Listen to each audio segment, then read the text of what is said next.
नमस्कार दोस्तों, मैं सुनील कुमार आपका स्वागत करता हूं आपके अपने चैनल क्या ऐसा होता है। दोस्तों, क्या ऐसा होता है कि माध्यम से मैं आपके साथ आज जो जानकारी शेयर करने जा रहा हूं वो जानकारी है काल सर्प दोष के बारे में। काल सर्प दोष की समस्याएं और कुंडली से संबंधित जो जानकारी आजकल लोगों के पास तक पहुंच रही है। हर इंसान अपनी कुंडली को काल सर्प दोष से मुक्त करना चाहता है। अगर वो अपनी कुंडली को किन्हीं अन्य पुरोहित को या पंडित जी को दिखाते हैं तो उसमें भी काफी विरोधाभास होता है कि इनकी कुंडली में काल सर्प दोष है कि नहीं है। अब आप मुझे एक बात बताइए, अगर 5 पंडित जी हैं, वो 5 पंडित जी में से अगर 3 पंडित जी अगर आपसे ये बोले कि आपकी कुंडली में काल सर्प दोष है और 2 पंडित जी आपको बताते हैं कि भाई काल सर्प दोष नहीं है, और अगर आप किसी छठवें या सातवें इंसान के पास जाते हो और उससे पूछते हो कि भाई काल सर्प दोष है या नहीं है, तो वो कह रहा है कि आंशिक दोष है और इसकी मुक्ति के लिए कोई भी आपको पूजा कराने की आवश्यकता नहीं है। अब आपके दिमाग में ये क्या बातें चलेंगी? कोई हाँ, कोई ना, कोई कह रहा है आंशिक है, कोई कह रहा है भाई पाठ पूजा कराओ या मत कराओ। और इसी में क्या होता है, इसी में आपके 2 4 5 साल ऐसे ही व्यतीत हो जाते हैं। 2 4 5 साल।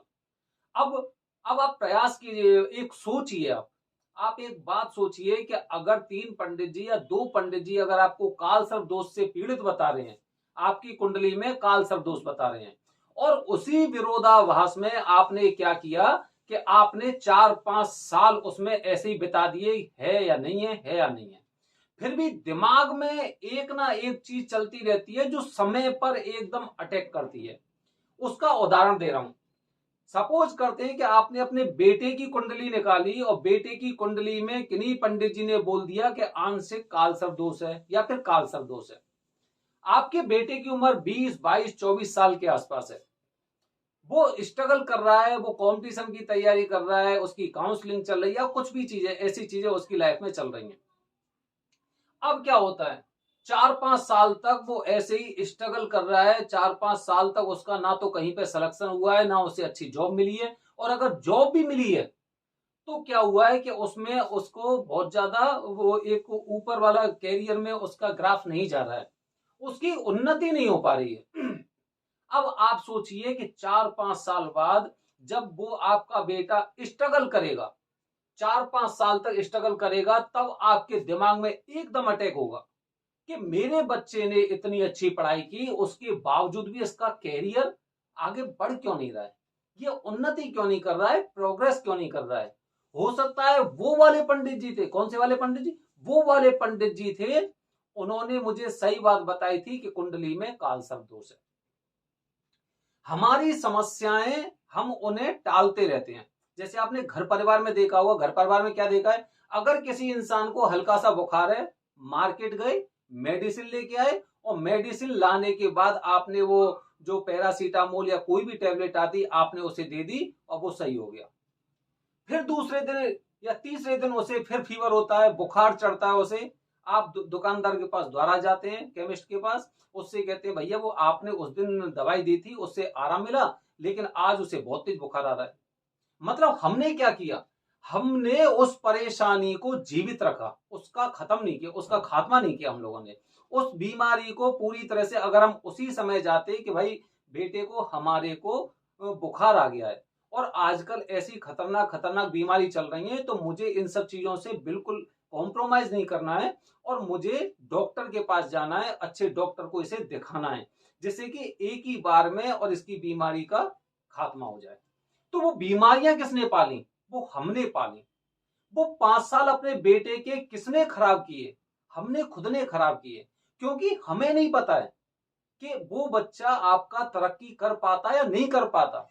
लेकिन कहीं ना कहीं अगर द्वारा बात हमारे दिमाग में अगर वो अटैक हो रही है, तो कहीं ना कहीं आगे भी चल के 2 3 साल बाद आगे भी चल के वो बात हमारे दिमाग में आएगी।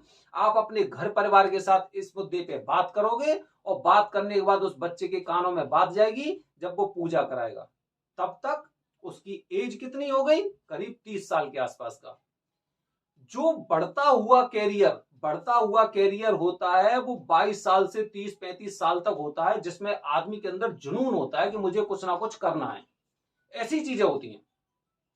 लेकिन अब क्या हुआ, हमने उसकी 5 साल तो ऐसे ही निकाल दी।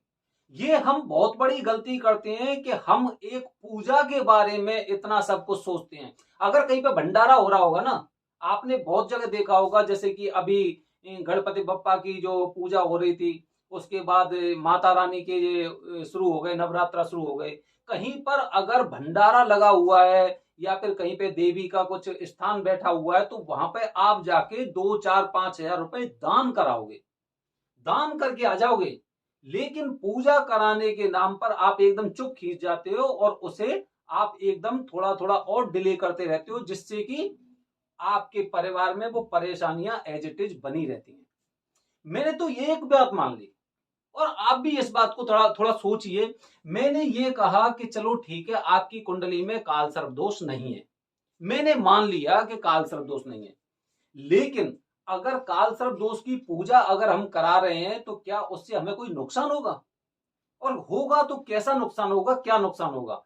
ये इन चीजों को हमें जानने की कोशिश करनी चाहिए, इनका प्रयास करना चाहिए कि कम से कम अगर वो काल सर्प दोष भी है, तो हमें तो भगवान का शुक्र अदा करना चाहिए कि हमारी कुंडली में काल सर्प दोष है, जिसकी वजह से हम त्र्यंबकेश्वर जा सकते हैं, बाबा के यहाँ पर मत्था टेक सकते हैं, उनको जाके मस्तक नवा सकते हैं, उनकी पूजा और अर्चना कर सकते हैं।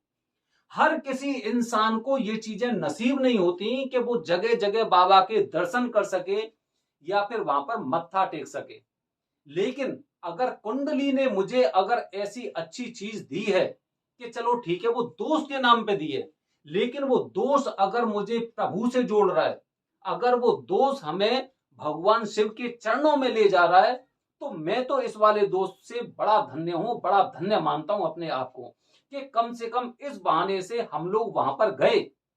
और जब हम जा रहे हैं तो हमारे परिवार में से भी 1 या 2 लोग जाते हैं, वो पूजा देखते हैं और हमारे साथ।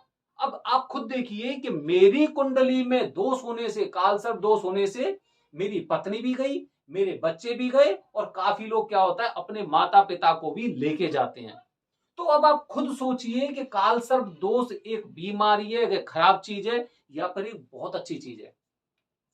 तरक्की करना ना करना एक अलग चीज हो सकती है, लेकिन हमें ऐसी तरह की पूजा जो होती हैं उनके बारे में हमें शंका नहीं करनी चाहिए। काफी लोग कहते हैं कि भाई इसकी पूजा तो बहुत कॉस्टली होती है, और मैं ये कहता हूं कि इसकी पूजा बिल्कुल कॉस्टली नहीं है, बिल्कुल महंगी नहीं है। वो निर्भर करता है आपकी सोच के ऊपर। जैसे मैंने अभी आपको उदाहरण दिया कि आप अगर कहीं पर भंडारा, कहीं पर भागवत हो रही है, कुछ भी ऐसा धार्मिक कार्य हो रहा है, तो आप वहां पे 2, 4 हजार रुपए बड़े आराम से दे आओगे। और अगर आप वहां पर काल सर्प दोष की पूजा कराने जाते हो, तो वो भी 4 से 8 हजार रुपए खर्च हो जाएंगे, 10 हजार रुपए खर्च हो जाएंगे। लेकिन परिवार के साथ वो दोष आपको भगवान से जोड़ रहा है, प्रभु से जोड़ रहा है। हम इन सब चीजों को भूल जाते हैं, हम तो अपना दोष मुक्त करना चाहते हैं, बस इसके पीछे के रहस्य जो कारण होते हैं उनको नहीं जान पाते। तो दोस्तों, अपनी वीडियो के माध्यम से मैं आपको यही बताने का प्रयास कर रहा हूं कि अगर 10 पंडित जी में से अगर एक पंडित जी भी आपसे इस तरह की बात कर रहे हैं कि आपकी कुंडली में काल सर्प दोष है, तो आपको ये बात ध्यान रखनी चाहिए कि चलो ठीक है, इस बहाने से मैं बाबा के दर्शन कर सकता हूं, प्रभु के चरणों में अपना मस्तक नवा सकता हूं, और ऐसी पवित्र भूमि पे जाने का मुझे अवसर मिला है। भाई शास्त्रों को देखिए, पुराणों को देखिए, हर इंसान कोई भी हो, मैं इंसान की बात कर रहा हूं, मैं भारतीय की बात नहीं कर रहा, हर इंसान को ऐसे पवित्र तीर्थ स्थल पर जाना चाहिए। लेकिन जा कितने लोग पाते हैं? ये हमारा सौभाग्य है कि हम हिंदू धर्म से हैं, सनातन धर्मी हैं, तो हमें ऐसा अवसर मिला है उस सनातन धर्म के बारे में, वो 12 ज्योतिर्लिंग के बारे में।